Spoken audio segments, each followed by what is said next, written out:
voilà, je vais faire une vidéo où vous me voyez pour une fois. Parce que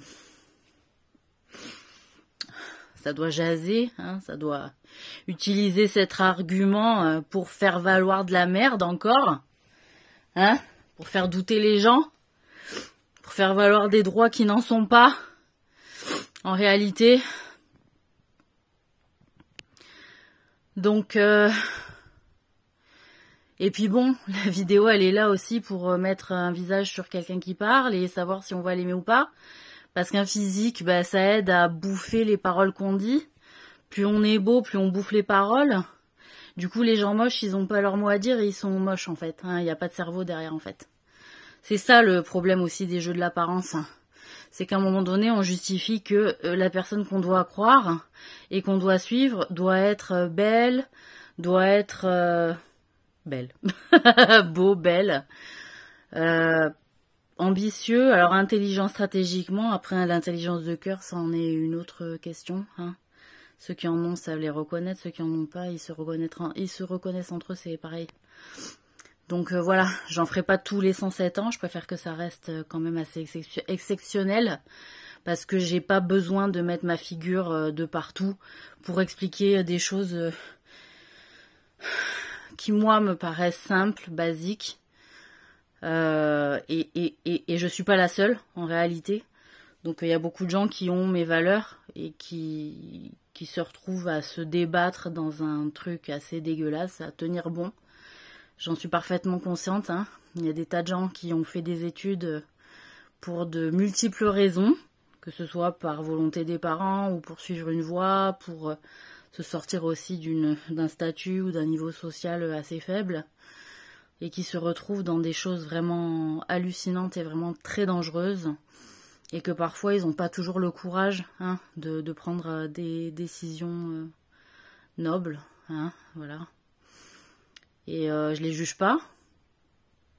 Je pense que voilà. Par contre, je sais aussi qu'il y a des gens qui ont participé à dénoncer, que ça soit de manière cachée ou pas, des choses ignobles.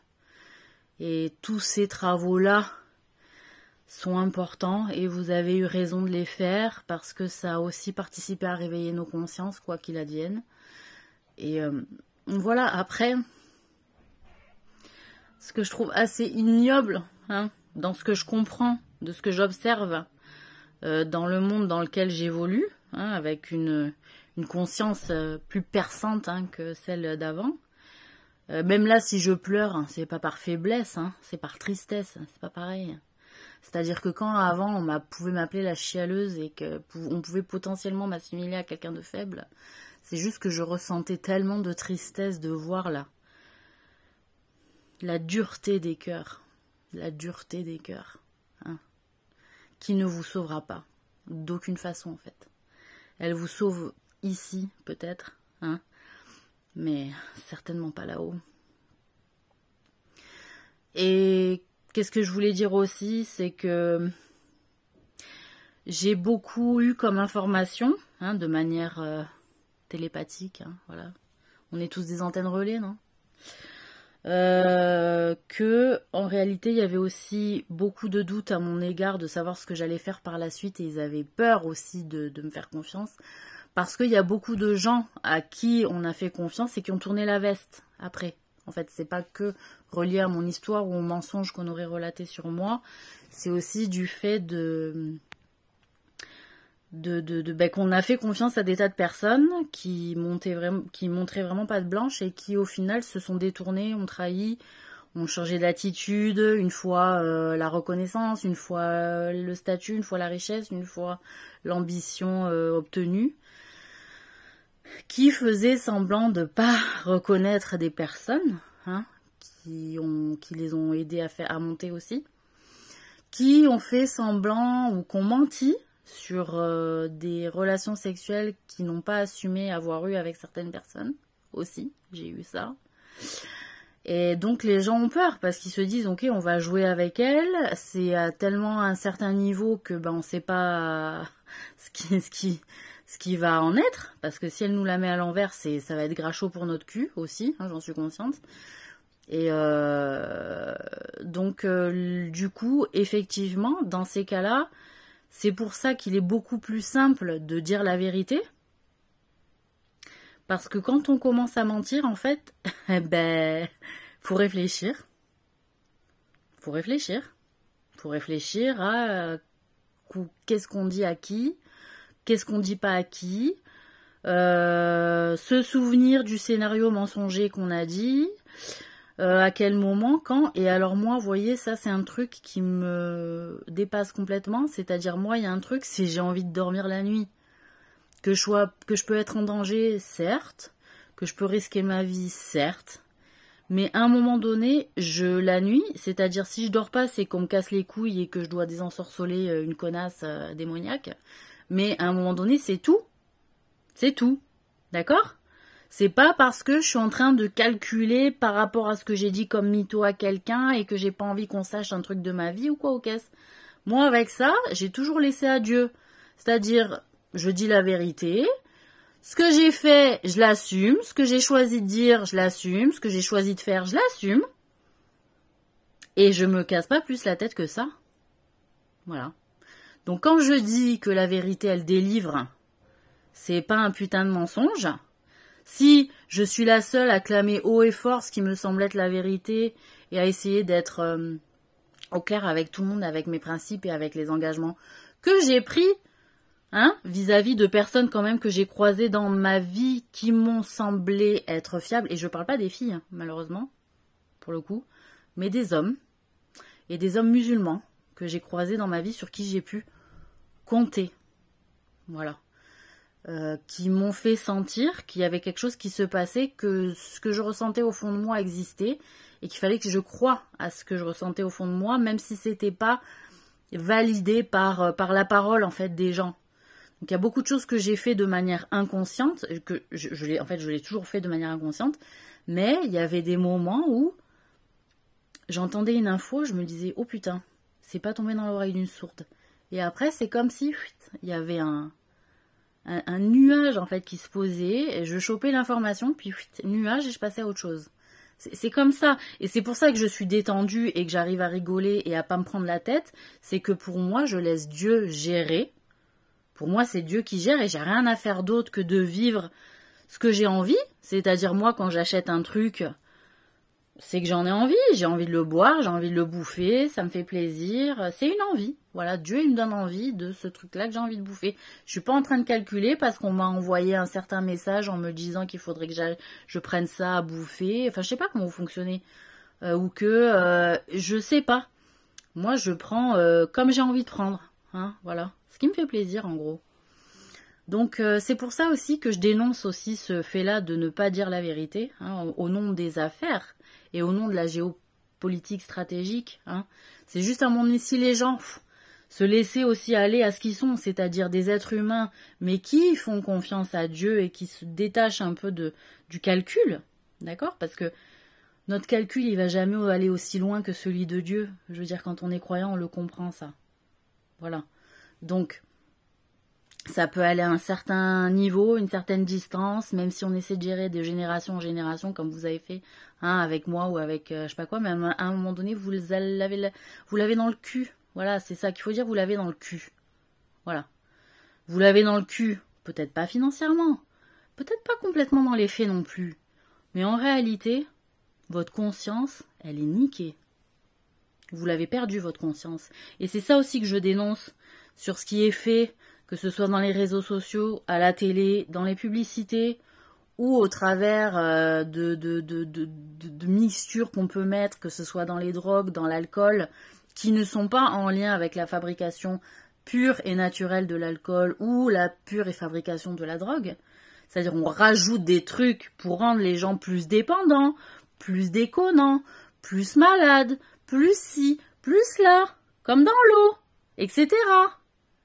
Et que là, à un moment donné, vous avez une responsabilité vis-à-vis de tout ça, et que vous pouvez vous la faire comme vous voulez, parce que vous avez la maison que vous voulez avec la terrasse en je sais pas quoi, que vous êtes payé, que vous êtes content, inviter des gens pour la montrer, vous en parlez une demi-heure, de l'entretien du machin. Moi, j'ai pas un problème avec ça.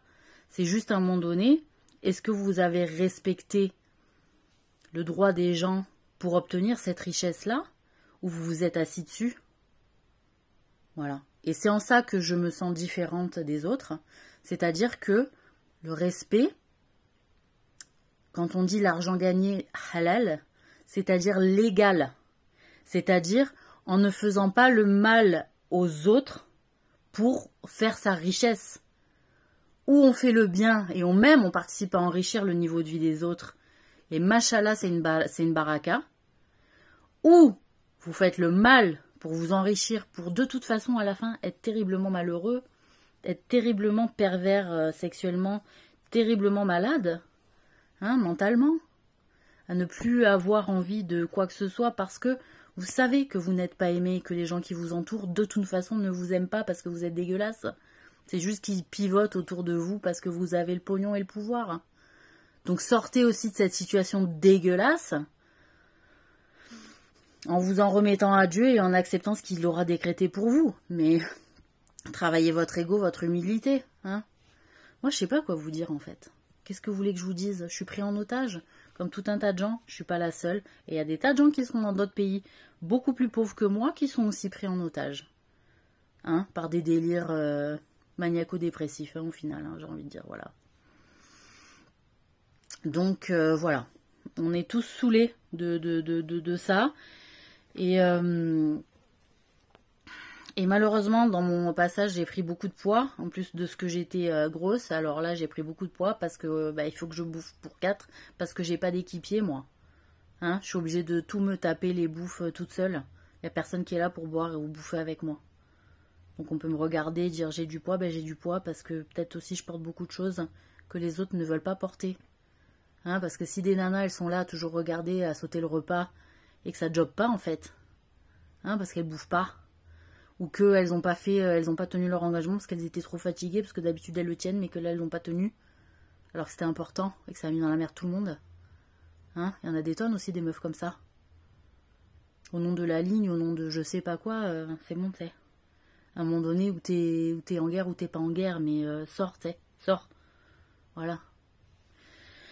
Bon, donc ça me fait de la peine quand j'entends qu'il y a des femmes qui n'ont pas assumé avoir couché avec des personnes alors qu'elles l'avaient fait.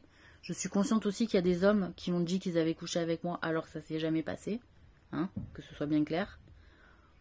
Bon, ils ont fait leur business dessus, je m'en bats les couilles, d'accord? On réglera les comptes au jour du jugement. Que ce soit bien clair. Est-ce que je vais gagner de toutes les arnaques qu'on a fait sur mon dos? Je verrai ce que j'en fais. Je vais y réfléchir. Voilà. Et j'aurai mes doléances aussi à Dieu. Parce qu'à Dieu, j'en ai pas eu beaucoup. Voilà. J'en ai pas eu beaucoup, en fait. Je crois que j'en ai eu qu'une. Et c'est Kate Bush qui la chante. Effectivement. Donc, voilà. Après, le reste... Alhamdoulilah. Je vous déteste pas. Il y a des gens bien, il y a des gens pas bien. Par contre, le mépris, je ne l'accepterai jamais. Que ce soit bien clair, qui que vous soyez, je n'accepterai jamais le mépris. Envers quiconque. Envers quiconque, en fait. Ni le mépris, ni l'humiliation. Parce que vous avez participé à humilier des générations de Français sous couvert d'études et de statuts dans des... Et les Anglais aussi. Ah oui, ça c'est sûr.